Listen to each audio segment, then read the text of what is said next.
오늘 우리에게 주신 하나님의 말씀은 신약 성경 요한계시록 22장 10절에서 16절입니다.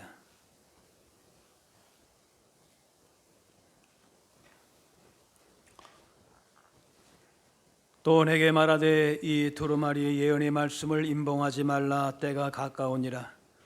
불의를 행하는 자는 그대로 불의를 행하고 더러운 자는 그대로 더럽고 의로운 자는 그대로 의를 행하고 거룩한 자는 그대로 거룩하게 하라.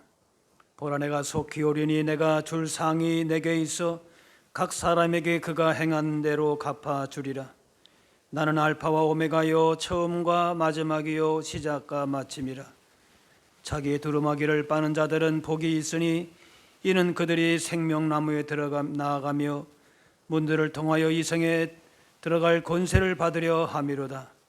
개들과 점술가들과 음행하는 자들과 살인자들과 우상숭배자들과 및 거짓말을 좋아하며 지어내는 자는 다 성 밖에 있으리라. 나 예수는 교회들을 위하여 내 사자를 보내어 이것들을 너희에게 증언하게 하였노라. 나는 다윗의 뿌리요 자손이니 곧 광명한 새벽별이라 하시더라. 아멘. 예수님이 다시 오실 때에 성도들을 모시고 각 사람이 행한 대로 갚으시겠다, 또 상 주시겠다 하십니다. 오늘 11절에 보라, 내가 속히 오리니 내가 줄 상이 내게 있어 각 사람에게 그가 행한 대로 갚아주리라. 행한 일에 대한 보응을 바라고 산 것이 아니라 이미 베푸신 은혜에 감사함으로 사는 것이지만은 그럼에도 우리의 행한 것들을 기억하시고 행한 대로 갚아주시겠다 하십니다. 마태복음 19장에 세상이 새롭게 되어 인자가 자기 영광의 보좌에 앉을 때에 나를 따르는 너희도 12 보좌에 앉아 이스라엘 12 지파를 심판하리라. 하나님의 영광을 위해 사는 자에게 이른 세상을 심판할 정도의 영광스러운 자리에 앉혀주신다. 엄청난 거 아니겠습니까? 갈라디아 6장에 사람이 무엇으로 심든지 그대로 거두리라. 심은 대로 거둔다. 이 말은 행위로 구원받는 것으로 오해할 수 있지만은 행위 구원을 뜻하지 않습니다. 은혜로 주어진 믿음에서 행함이 나오기 때문에 믿음으로 말미암는 구원이 이루어져야 행함도 가능한 것입니다. 구원받지 못하면은 그 믿음이 없으면은 상급도 해당 사항이 없는 것이지요. 예수님 보혈의 공로를 의지하는 믿음으로 구원받아야 그 행위도 의미가 있고 하나님 앞에 영광된 상급을 받게 되는 것입니다. 행한 대로 갚아주시겠다. 있는 그대로 정확하게 판단하여 벌 줄 자는 벌 주고 상 줄 자는 상을 주는 것입니다. 이것이 하나님의 공의요 사랑입니다. 오늘 11절 말씀인 것이지. 불의를 행하는 자는 그대로 불의를 행하고 더러운 자는 그대로 더럽고 의로운 자는 그대로 의를 행하고 거룩한 자는 그대로 거룩하게 하고 있으면은 주님이 속히 오시는 것입니다. 그러므로 우리의 행동을 분명하게 정하는 것이 시급하다는 것입니다. 두 가지 심을 수가 있는데 하나는 육체를 위한 것이고 다른 것은 성령을 위한 것이에요. 갈라디아 6장에 말씀합니다. 자기의 육체를 위해 심는 자는 육체로부터 썩어질 것을 거두고 성령을 위해 심는 자는 성령으로부터 영생 거두리라.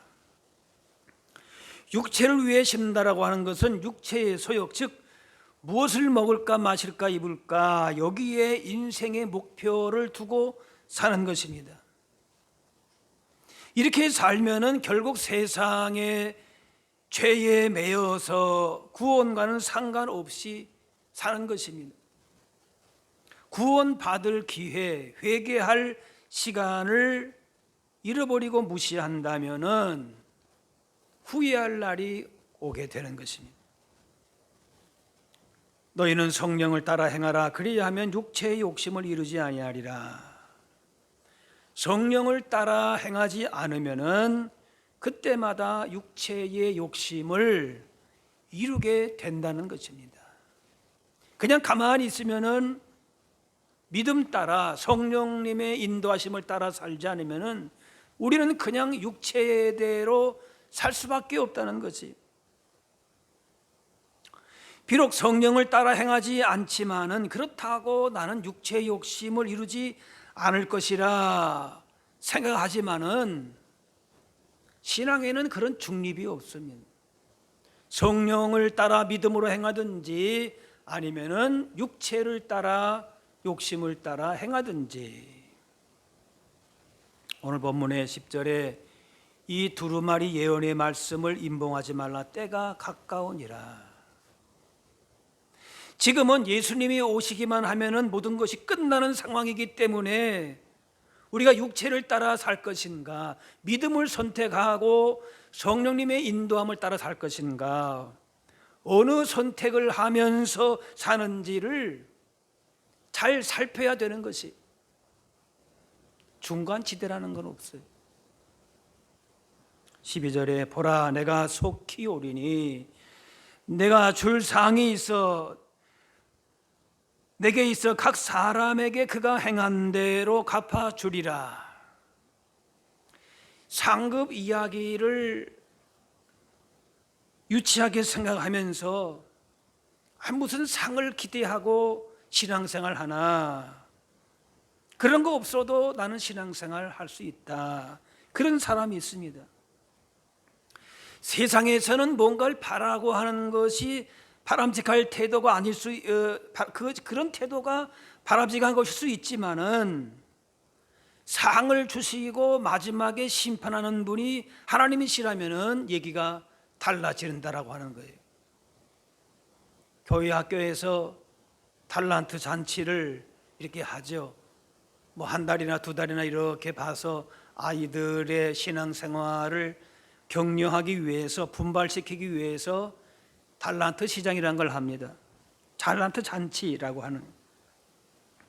그런데 어떤 아이가, 선생님 우리가 교회 잘 나오게 하려고 그런 식으로 수쓰는 거죠. 그렇게 조금 어떻게 보면 좀 건방지게 얘기를 했다 그래요. 그러면은 뭐라고 해야 되겠습니까? 선생님이 머리를 잘 써서 학생들 교회 잘 나오게 하려 한다면은 학생들이 할 도리는 그냥 교회 잘 나오면 되는 거예요. 선생님의 의도를 잘 안다고 하면서 그냥 자기들이 잘난체 하게 되면은 말은 안 해도 얄미운 거죠. 하물며 우리가 하나님과의 차이는 교회 선생님과 학생 정도가 아닙니다. 하나님께서 마지막에 상급을 말씀하시는 이유는 우리의 신앙을 분발시키기 위한 것이라. 그것을 우리가 알고 있다면은 우리가 할 일은 믿음을 따라서 성령님의 인도하심을 따라서 그 상급을 받아내려고 애쓰는 일이 될 겁니다.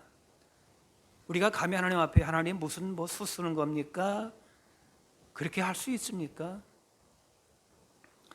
상급을 받는 이 선행은 구원을 이루기 위한 조건의 차원이 아니라 은혜 받은 자의 마땅한 응답인 것입니다. 그것을 하나님께서 의롭게 여기신다는 데에서 우리가 상급을 바라보는 거예요. 내가 뭔가 열심히 이렇게 막 분발해가지고 상을 얻어야 되겠다, 그게 아니고 이미 주신 믿음 안에서 성령님의 인도하심 도우신 가운데에서 그 상급을 받아내도록 얼마든지 그렇게 할 수 있다는 거예요. 그 상 자체에 목적을 두고 무슨 수를 부려가지고 그렇게 하는 게 아니라는 거예요. 의로운 자에 대한 상은, 상급이 있다는 것은 상대적으로 악한 자에게도 하나님의 심판이 있음을 말씀합니다.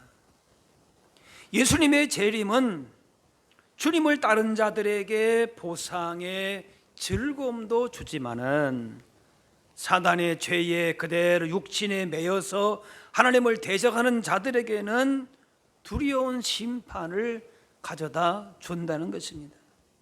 오늘 12절 행한 대로 갚아주리라. 우리는 상 받을 명단에, 수상자 명단에 있습니다. 그런데 단체 상을 받는 것이 아니라 우리는 개인의 상을 받는 것이에요. 전체가 상을 받는다고 해서 상을 받고 전체가 벌 받는다고 해서 벌 받는 것이 아니라 개인 신앙 문제입니다. 믿지 않는 남편이 아내 치맛자라 붙잡고 상급 받는 거 아닙니다. 천국 가는 거 아니지요. 로마서 14장 우리 각 사람이 자기 일을 하나님께 짓고 하리라. 마지막 때에 하나님 앞에 섰을 때에 각 사람이 각자가 자기의 일을 하나님께 직접 고해야 된다라는 것이, 내가 남을 대신할 수는 없는 것입니다. 부모의 자녀 사랑이 특별해도 하나님 앞에서는 대신할 수가 없습니다. 자녀가 스스로 할 수 있도록 가르치고 도와주고 훈계하는 것이, 하나님의 심판대 앞에 서기 전에 부지런히 하나님의 뜻을 순종할 것을 가르치는 것이, 각자 각자에게 갚아준다고 했기 때문에 그렇습니다. 마태복음 16장 인자가 하나님 아버지의 영광으로 그 천사들과 함께 오리니 그때에 각 사람의 행한 대로 갚으리라. 받을 상이 다 같지 않다는 것이지, 각각 자기의 일한 대로 자기 상 받는 것입니다. 각자가 행한 대로 차이가 있습니다. 우리가 우리 인생을 돌아보면서 얼마나 남겼나, 무엇을 남겼나 반드시 결산할 때가 오는 거지. 믿은 대로, 행한 대로, 일한 대로 상과 칭찬, 면류관 받게 되는 것입니다. 예수님 비유에서 한 달란트 받은 종은 땅에 묻었다가 그대로 가지고 오면서 원금은 까먹지 않았으니까 요즘같이 불경기 때에 이것저것 하느니 그냥 땅에 묻어두었다, 그렇게 변명 아닌 변명을 했어요. 그래 괜찮다 생각했지만은 주인 생각은 뭐냐면은 최소한 은행에라도 맡겨서 최소한의 이자라도 받게 해야 옳았다는 것이에요. 한 달란트의 원금은 그냥 있었지만은 결과적으로서는 원금을 까먹은 것과 마찬가지다. 계시록 3장에 내가 속히 오리니 내가 가진 것을 굳게 잡아 아무도 내 면류관을 빼앗지 못하게 하라. 악하고 게으른 종이라 책망받지 않기 위해 최소한의 이자라도 남겨야 된다는 거예요. 우리 각자에게 우리가 어떻게 무엇을 심고 어떤 결과, 어떤 열매를 맺었는가 주님은 반드시 보신다는 거예요. 확인하신다는 거예요. 13절이 오늘 나는 알파와 오메가요 처음과 마지막 시작과 마침이라. 사람은 처음과 나중에 달라질 수 있습니다. 처음에 약속한 거하고 뒤에 말이 달라질 수도 있어요. 그러나 주님은 역사의 주인으로 심은 그대로 거두게 하시고 모든 사람에게 차별 없이 동일한 원칙으로 갚으신다는 것이, 과수원 주인이 종들의 행한 대로 갚는 것처럼 역사의 주인이신 주님께서 각 사람의 행한 대로 갚으십니다. 세상의 역사가 주께 있기 때문에 할 수만 있으면은 주님이 기뻐하시는 대로 우리가 일해야 합니다. 사람들은 그거 잊어먹을 수도 있고 말이 달라질 수도 있고 신뢰하지 못하는 거 있을 수가 있지만은, 그러나 주님은 우리가 행한 대로 반드시 기억하시고 갚으신다는 것이에요. 그러면 그 일이 뭔가? 오늘 본문 말씀에 그 일은 바로 자기의 두루마리를 빠는 자들이라. 14절에 죄로 인해서 더럽혀진 우리의 삶을 그리스도의 피로 씻어서 하나님의 거룩하심의 그 영광에 참여하는 겁니다. 다른 것으로서의 우리가 복이 아니라 예수 그리스도의 십자가의 보혈의 능력을 의지함으로 그 십자가 보혈을 우리가 의지하면서 사는 것, 그래서 영광된 주님의 복을 받아 누리는 것이 자기 두루마리를 빠는 자들이라는 것이. 그래서 이 일만큼은 우리가 감당해야 하는 것입니다. 이거 주님이 기뻐하시는 모습입니다. 왜 그래야 되느냐? 14절에 이는 그들이 생명나무에 들어가며 문들을 통하여 성에 들어갈 권세를 받으려 함이로다. 생명나무에 나아간다. 문들을 통해 성에 들어갈 권세를 받는다. 구원을 말씀합니다. 영생의 복을 누리게 되는 것입니다. 아무나 두루마리 빨지 않습니다. 구원의 영생의 복에 관심이 있는 사람만 빠는 것이.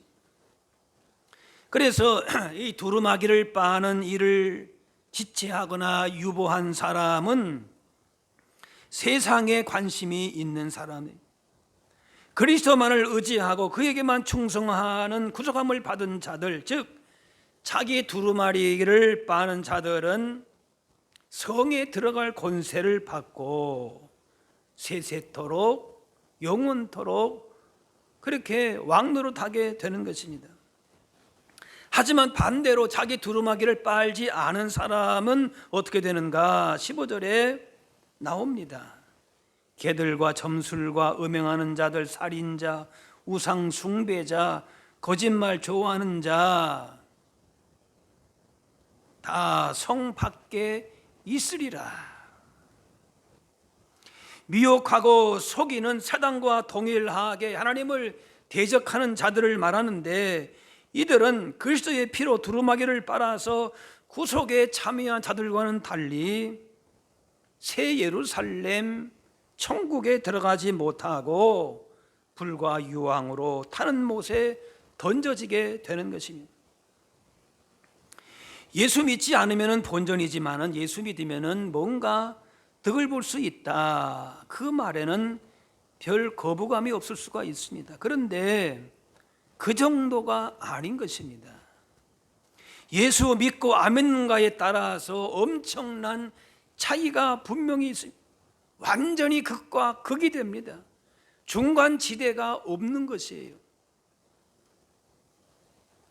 그래서 오늘 16절에 나 예수는 교회들을 위하여 네 사자들 보내 이것들을 너에게 증언하게 하였노라. 이 모든 얘기가 예수님이 하신 말씀이라는 것이, 예수님은 자신의 십자가 구원 사건을 통해서 그렇게 우리를 구원하시고 다시 오셔서 심판하심으로 사단과 어둠 세력들을 물리치고 자기 두루마기를 빠는 자들에게 영광스러운 새로운 시대의 그 빛을 주신다는 것이, 분명하게 그 세계가 나뉘어진다는 것이. 우리가 사는 곳은 지상 낙원이 이루어지는 곳이 아니라 오히려 반대로 더 포악해지고 더러워지고 있습니다. 주님은 요한계시록에 보면은 버가모 교회를 향해서 내가 어디에 사는지를 내가 아노니 거기는 사탄의 권자가 있는 데라. 이 버가모 교회가 있는 곳을 사단이 다스리고 있다, 그렇게 하십니다. 사탄의 법이 통용되는 곳에서 사탄의 지배를 따르지 않고 하나님의 법을 따르며 살기가 쉽지 않습니다. 우리가 하나님의 뜻을 따라서 말씀대로 자기의 두루마기를 빠는 그것을 선택하며 살아야 되는데, 그런데 그 사는 곳이 어딘가 하면은 사단이 통치하는 곳이라 그 말이에요. 세상 나라의 이런 가치를 거부하고 하나님 나라의 가치를 추구하고 하다 보니까 반대에 부딪힐 수밖에 없는 것이, 조롱을 받게 됩니다. 그렇게 하다가 그냥 세상에 적당히 타협해서 살면서 결국 하나님에게서는 멀어지게 되는 것이, 자기의 두루마기가 더럽혀지는지도 모르고 그렇게 사는 것이 그냥 자연스러운 것 줄 알고 그렇게 살아가는 거란 말이에요. 복음화 교회는 사단의 세력이 강한 곳에서도 칭찬받은 선한 행실이 있었지만은 죄와 적당히 타협했으니, 그 중에서 발람 선지자의 교훈을 따르는 사람들이 많았는데, 이 발람은 구약의 백성을 미혹하게 해서 음행하게 했던 선지자입니다. 선지자였어요. 그런데 백성으로 하여금 음행하게 만들었다. 이처럼 믿음이 없는 사람들이 아니고 믿음이 있다고 하지만은 발람의 잘못된 교훈에 끌리는 것처럼 이런 자들을 향해서 주님은 엄하게 책망하시면서 말씀하시는 것이,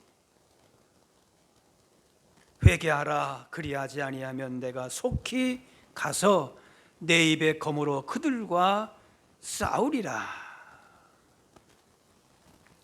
벌받은 사람은 잘못된 교훈을 지키는 사람들인데, 분명히 복음화 교회의 선한 행실로 주님께 칭찬받은 자들도 있었습니다. 그런데 회개는 복음화 교회 전체를 향해서 회개하라, 그렇게 말씀하셨어요. 나는 잘못한 것이 없으니까 회개하지 않아도 된다, 그것이 아니라 공동체에 죄가 있을 때에 회개의 주체가 자신이 된다는 거예요. 그리고 거기에서 회개하지 않으면은 주님이 그들과 싸우겠다, 그렇게 하셨어요. 일제 강점기에 신사참배에 가담했던 것을 회개한 사람들은 신사참배 거부하고 옥에 갇히고 고초를 당한 사람들이 오히려 회개했습니다. 신사참배하지 않았으니 회개할 것이지 않아도 되었을 것인데 회개했고, 신사참배에 앞장서던 사람은 회개해야 했지만은 회개하지 않았다는 것이, 날마다 자기 두루마기를 빠는 구원받은 성도만 회개할 수 있습니다. 그래서 회개는 성도들에게 주어진 책임이며 동시에 특권이 될 수 있습니다. 회개하는지 안 하는지를 보고도 구원받은 성도인지 아닌지 구별할 수 있습니다. 날마다 자기의 두루마기를 빠는 회개는 성도의 삶에서 중요한 의미가 있습니다. 자신의 죄만 아니라 자신이 속한 공동체의 죄악을 품고 회개하는 것입니다. 이렇게 회개하지 못한 자들에게는 날선 검을 가지고 싸우러 오시는 주님을 만나게 된다는 것이, 죄는 하나님 앞에서 정직하게 고백하고 용서를 구해야 합니다. 죄를 감추는 것은 문제 해결 방법이 아닌 것입니다. 혹 사람에게는 그 죄가 수치스럽고 너무 부끄러워서 내놓지 못한다 할지라도 하나님 앞에서는 우리가 그대로 다 내어놓아야 되는 것이, 그래야 죄 문제가 해결되는 것이, 오히려 그 죄가 드러나는 것이 그 사람에게는 복이 되는 것이, 요한일서 1장 만일 우리가 우리 죄를 자백하면 그는 미쁘시고 그랬어요.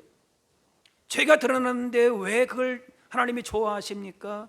그래야 그 영혼이 살기 때문에 그런 거예요. 끝까지 죄가 드러나지 않고 고백되어지지 않고 숨어 있다면은 그건 그대로 심판대 앞에 설 수밖에 없는 것이지요. 그는 미쁘시고 의로우사 우리 죄를 사하시며 우리의 모든 불의에서 깨끗하게 하실 것이요, 회개하지 않고서는 하나님과 동행할 수 없고 기도가 제대로 나올 수가 없고 천국을 살기 위해서는 회개해야 되는 것이, 그것이 바로 날마다 자기 두루마기를 빠는 것입니다. 이렇게 걸어가신 하나님을 의식하지 않으면 결국 죄에 대해서 점점 더 무감각해지고 감추려 하고 죄를 짓지 않은 것처럼 합리화시키고 죄를 짓고도 드러나지만 않으면 죄가 아니라고 그렇게 생각을 하게 되는 것이, 니느웨 성읍은 교만해서 하나님의 진노가 가득 찬 그런 상태였습니다. 그런데 니느웨 사람들이 위기를 인정하고 깨달았습니다. 우리가 뭘 잘못했다는 것인가, 이런 식으로 다가오면서 심판을 인정하려고도 하지 않는다. 그렇다면은 그 자체가 너무나도 무서운 심판이 되는 것이, 잘못을 인정하기만 하면은 용서가 오는 것이, 재판 때에도 잘못을 인정하게 되면은 형량이 감소가 되지 않습니까? 아무리 정직한 공직자라도 파헤치면은 다 나오게 되어 있습니다. 뭐 신상 털기 뭐 그런 말도 있지 않습니까? 우리 마음의 악들이 어느 기록에는 없을지라도, 숨길 수 있다 할지라도 그 죄가 어디로 사라지질 않는 것입니다. 감출 수가 없습니다. 오히려 드러나는 것이 복이 되는 거예요. 더러워진 두루마기가 있을 때에는 팔아야 되는 것이, 깨끗하게 해야 되는 것이죠. 마지막 때에는 그 어떤 죄라도 주님께서 그것들을 밝히 다 드러내실 것이다라는 것이죠. 그때 드러나면 그때는 더 이상 기회가 없는 것이죠. 그러므로 범죄했을 때에 마땅히 해야 할 일이 바로 회개인 것입니다. 회개할 때에 하나님의 용서를 받게 되는 것이, 그렇기 때문에 자기 두루마기를 빠는 자들이 복이 있다. 죄로 인해서 더럽혀진 우리를 예수님 십자가 보혈로 씻어서 하나님의 거룩하심의 영광에 참여하게 하는 것이요, 그 자체가 상급이 되는 것.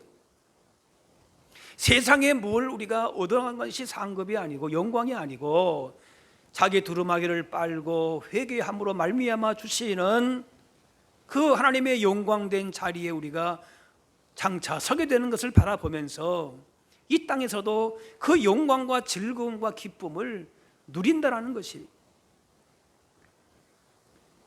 에베소 교회는 열심을 품고 주를 섬기는 그런 교회였지만은 책망받을 일이 있었습니다. 문제가 전혀 없는 교회 같았는데 어떤 책망을 받았는가? 너희의 처음 사랑을 버렸느니라.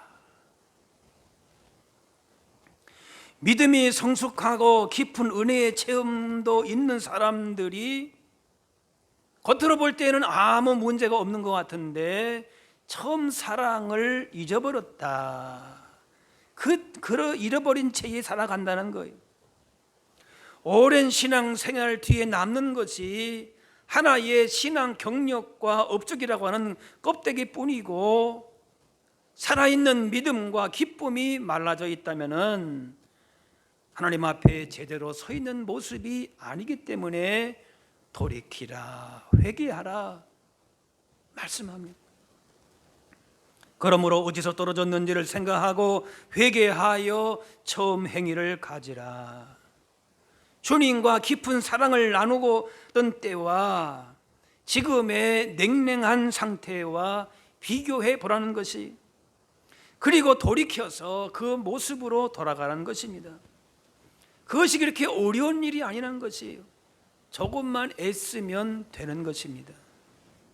처음 가졌던 열정과 사랑을 되찾아 살아있는 믿음, 생동력이 있는 모습을 회복하는 것입니다. 이렇게 자기를 늘 살피고 주신 구속의 은혜, 십자가 보혈의 능력을 의지하고 성령님의 인도하신 가운데 사는 자기 두루마기를 빠는 자들이 복된 자들이다. 주님이 기뻐하시는 모습인 것이. 허물의 사함 받고 자신의 죄가 가려진 자는 복이 있도다. 죄를 담고 살아간다는 것, 그것이 고통스러운 일입니다. 뼈가 마르는 일이 되는 것입니다. 주님 앞에 내어놓고 용서받아야 이 땅에서도 복된 천국을 사는 것이, 이미 이 땅에서 영광스러운 상급을 누리며 사는 것이, 막연히 그냥 나중에 받을 상급뿐만이 아니라 이 땅에서도 영광스러운 그 상급을 미리 경험하며 누리며 살 수 있다는 것이. 사람의 깊은 속은 다 알지 못하지만 주님은 불꽃 같은 눈으로 다 보고 계십니다. 그리고 때가 되면은 잘했다, 착하고 충성된 종아 하면서 칭찬하시고 그대로 다 갚아주시고, 그렇지 않은 자들에게는 엄정하고도 무서운 심판에 그대로 이를 수밖에 없는 것입니다. 우리가 선을 행하되 낙심하지 말지니 포기하지 아니하면 때가 이루음에 거두리라. 선 행하고 낙심하지 않으면은 하나님의 때를 기다리는 자에게 반드시 좋은 것으로 거두게 하십니다. 편법과 불법, 거짓이 아닌 말씀대로 순종하면 가장 좋은 때에 반드시 그 상을 우리에게 누리게 하십니다. 디모데후서 4장에 이제후로는 나를 위하여 의의 면류관이 예배되었으므로 주 곧 의로우신 재판장이 그날에 내게 주실 것이며 내게만 아니라 주의 나타나심을 참아오는 모든 자에게도니라. 우리에게 금보다 귀한 믿음을 주셨습니다. 그렇기 때문에 선한 싸움을 싸우고 달려갈 길을 다 달리면은 주님을 만나는 그날에 우리에게 의의 면류관, 영광스러운 상급을 우리에게 지어 주실 것입니다. 계시록기 12장 20절, 내가 진실로 속히 오리라 하시거늘 아멘. 주 예수여 오시옵소서. 요한계시록은 예수님이 다시 오심으로 심판과 구속이 마무리되기를 기도하는 것으로 막을 내립니다. 우리의 완전한 구원과 그 상급은 주님이 다시 오시는 그날에 분명하게 이루어질 것입니다. 우리도 주 예수여 다시 오시옵소서, 이 마라나타의 신앙과 기도를 우리도 같이 동참해야 할 것입니다. 최후의 심판과 구원의 완성만이 아니라 우리의 삶의 현장 가운데서도 주님이 오셔서 우리가 무엇을 심고 있는지를 주님이 판단해 주시기를 기도해야 될 것이에요. 그렇기 때문에 우리가 날마다 자기 두루마기를 빠는 것입니다. 내가 주님 편에 서 있는가, 진리의 편에 서 있는가, 성령님의 편에 서 있는가를 늘 돌아보는 것입니다. 그래서 우리 안에 있는 악이 있다면 무너지도록 우리가 기도하고, 우리 안에 내 자신뿐만 아니라 우리가 속한 공동체 가운데에 공의가 세워지고 진리가 승리하는 그런 역사가 우리의 삶에 이루어질 수 있도록 그렇게 기도하는 것입니다. 우리가 각자 자기가 행한 대로 심판받지만은 나만 그런 것이 아니라 내가 속한 공동체 가운데에서도 하나님의 의로우심과 진리가 바르게 세워질 수 있도록 그렇게 우리가 힘쓰고 기도하는 것도 자기 두루마기를 빠는 일에 속하는 것입니다. 이런 자들은 하나님의 나라의 복을 사모하고 이 땅 가운데서도 누리며 사는 자들입니다. 우리의 구원을 온전히 이루실 날을 고대하고 어떤 고난 속에서도 주 예수여 오시옵소서, 그렇게 최후 승리를 외치면서 어떤 고난도 헤쳐나가면서 주님 주신 천국의 복을, 그 상급을 누리면서 하루하루 살아가실 수 있기를 주의 이름으로 축원합니다. 기도하겠습니다. 사랑의 아버지 하나님, 은혜와 사랑을 감사합니다. 베푸신 은혜와 사랑을 기억하며 주신 믿음과 말씀 따라 행함으로 주님의 기쁨 되어 하늘의 복과 상급을 받아 누리게 하여 주옵소서. 세상 죄악된 물결이 우리를 넘어지게 하고 흔드는 가운데서 하나님의 말씀 붙들고 우리의 삶을 늘 돌아봄으로 말미암아 돌이키고 회개하면서 자기 두루마기를 빠는 자들의 복을 누리며 회개에 합당한 열매를 맺으며 살게 하여 주옵소서. 감사드리며 예수님의 이름으로 기도하옵나이다.